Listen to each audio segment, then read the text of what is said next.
নমস্কার বন্ধুরা, মা অন্নপূর্ণার সংসারে সবাইকে স্বাগত জানাই। বাইরে বৃষ্টি পড়ছে, তাই ভাবলাম নিরামিষ খিচুড়ি বানাই।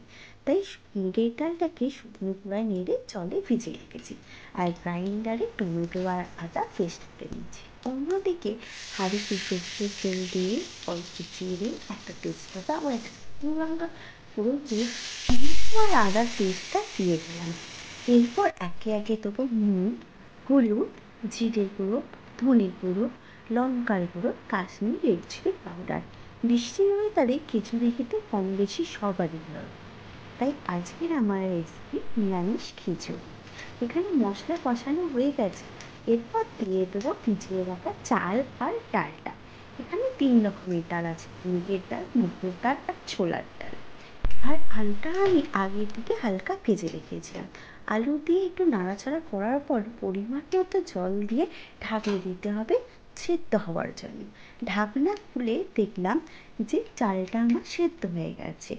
চাল আর ডাল পুরোপুরি সেদ্ধ হয়ে যাওয়ার পর আমরা দেবো চিনি, ঘি আর সামান্য গরম মশলা। এরপর দিয়ে আবার চাপা দিয়ে রাখতে হবে। আর তারপর ভেজে নিয়েছিলাম আলু ভাজা, বেগুন ভাজা। এই আমাদের মঙ্গলবারের রেসিপি।